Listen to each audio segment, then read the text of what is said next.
Hello. मैं आपसे आज एक बहुत पुरानी बात करने आई हूँ।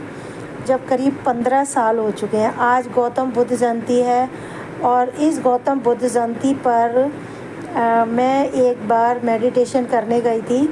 मैं कब गई थी, क्योंकि मैं थोड़ा सा माइंड से डिप्रेशन में थी। मैं उस टाइम पर जॉब करती थी और मैं बीमार थी। मेरी आंतों में बहुत प्रॉब्लम थी, मैं कुछ नहीं खा पाती थी और ज़िम्मेदारी बहुत थी।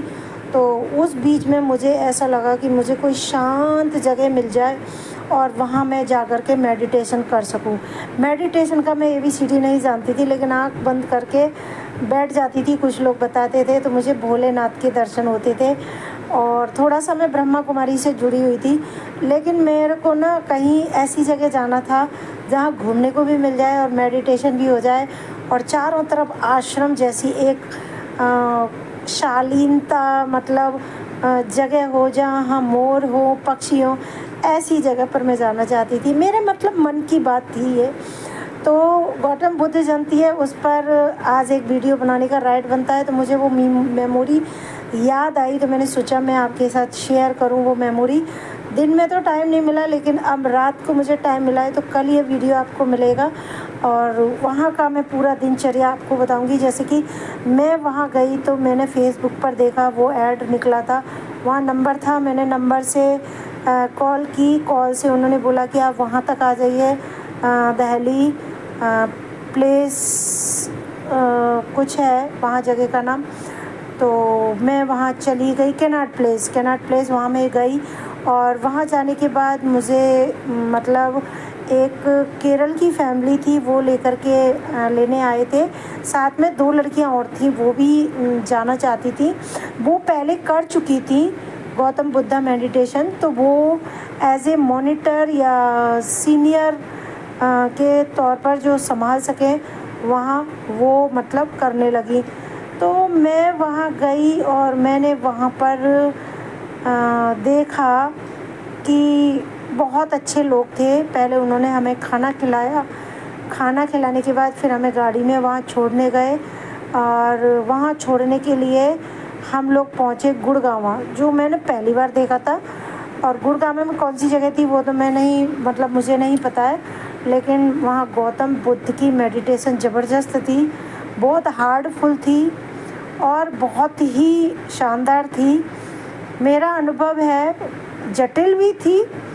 तो मैं वहाँ का एक किस्सा आपको बताती हूँ। एक्चुअली क्या हुआ, हम लोग गए, दूसरे दिन हमारे पर्स और पैसे वगैरह सब कुछ ले लिए गए। तो मैं वहाँ गई और वहाँ जाने के बाद मैंने सोए रात में। सुबह 4 बजे हमें उठना था। हमारी गाइड थी जो जिम्मेदारी ले रही थी, वो हमें जगाने के लिए आई। जंगल ही जंगल था, खुले हुए थे। एक व्यक्ति एक रूम में रुकेगा, दूसरा नहीं रुकेगा, क्योंकि उसके बेड पर कोई दूसरा नहीं सो सकता है, ना ही उसके साथ कोई सो सकता है। कहते हैं कि जो तुम वहाँ की एनर्जी लेके आए हो, वो उनकी एनर्जी उसी रूम में रहना चाहिए, दूसरे के पास नहीं पहुँचनी चाहिए। वो एनर्जी आपकी बैड भी हो सकती है और पॉजिटिव भी हो सकती है। पहला तो ये था मेरा वहाँ का अनुभव। फिर हम लोग पहुँचे तो वहाँ का नियम था, सुबह 4 बजे से 6 बजे तक आप मेडिटेशन करेंगी, फिर वहाँ ब्रेकफास्ट होगा, फिर 8 बजे से और 11 बजे तक वहाँ मेडिटेशन होगी। तो 6 बजे से 8 बजे तक आप नहा धो सकते हो या रेस्ट कर सकते हो। जो सुबह 2 बजे उठ करके नहाना धोना कर देते थे तो वो रेस्ट करते थे 2 घंटे।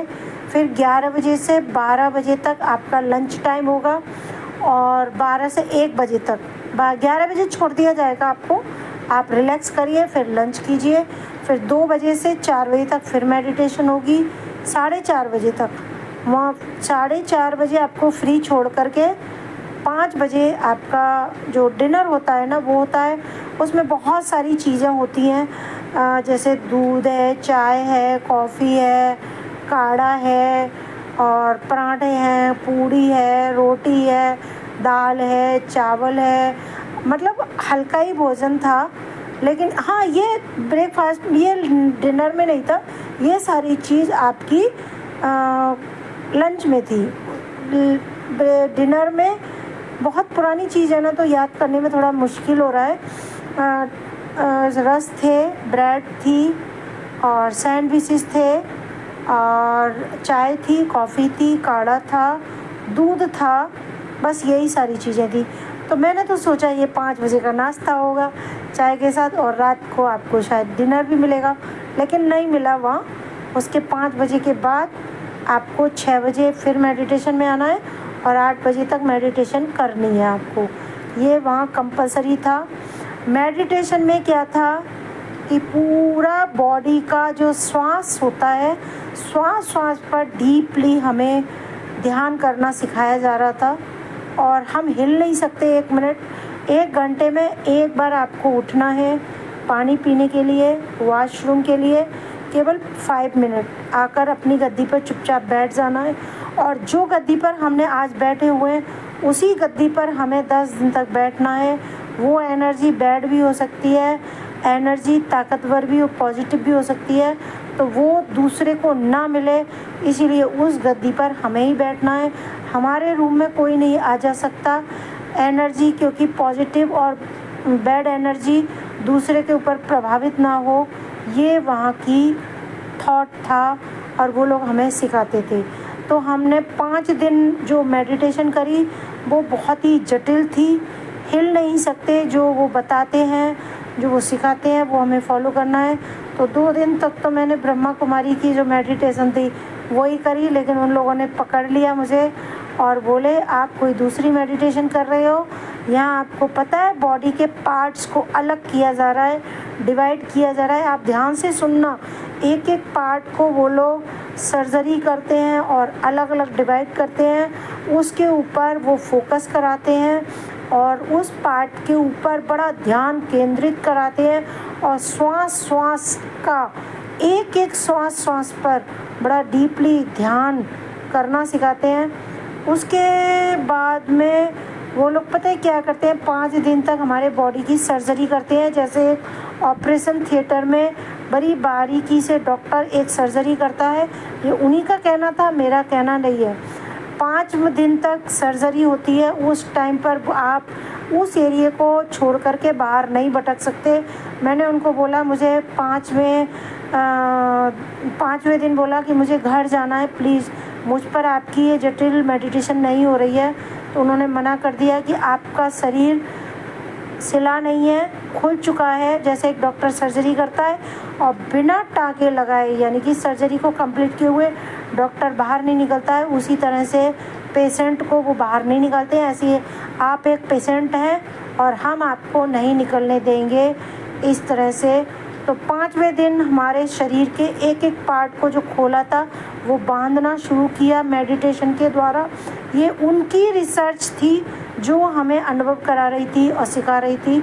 उसके बाद हमने 5 दिन के बाद मैंने वो सर्जरी को एक एक पार्ट को उन्होंने बांधा और उन्होंने बोला दूसरी मेडिटेशन यहाँ नहीं करनी चाहिए, इसमें मृत्यु भी हो सकती है, ये बहुत गहरी मेडिटेशन है, आप मृत्यु को बुलावा दे रहे हैं, इसीलिए कोई भी मेडिटेशन यहाँ बाहर की नहीं करनी चाहिए। मुझे पकड़ लिया था क्योंकि मैं ब्रह्मा कुमारी वाली मेडिटेशन कर रही थी, तो उन्होंने मेरे को ख़ास तौर से समझाया कि आपकी मृत्यु तक हो सकती है, आपकी मेडिटेशन में इतनी पावर होती है जो हम सिखाते हैं और आप यहाँ से अच्छी मेडिटेशन सीख कर जाओगे। और एकदम निःशुल्क थी, कोई मतलब चार्जेस नहीं थे, खाना भी बहुत अच्छा था।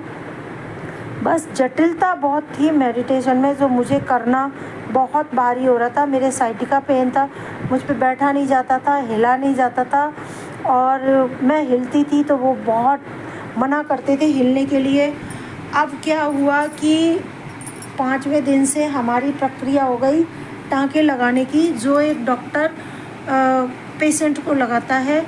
तो 9 दिन तक हमारे टाँके लगाने की जो प्रक्रिया थी बॉडी में वो मतलब हमारे बॉडी में लगी और उन्होंने जैसे वो सिखाया था वैसे वैसे हम लोग करते जाते थे।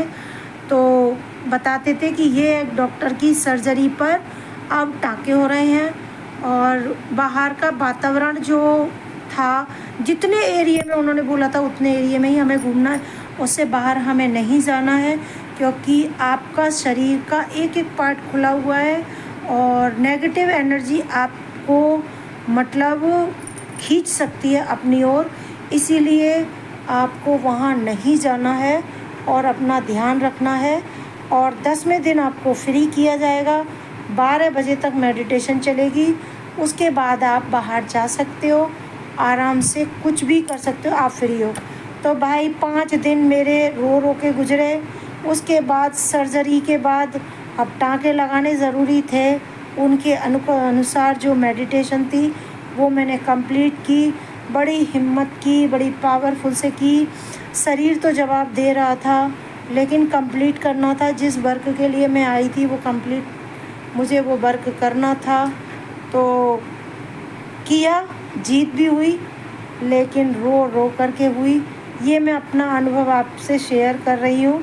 और ये अनुभव अगर आपको अच्छा लगे और ऐसे ही छोटे छोटे अनुभव अगर आपको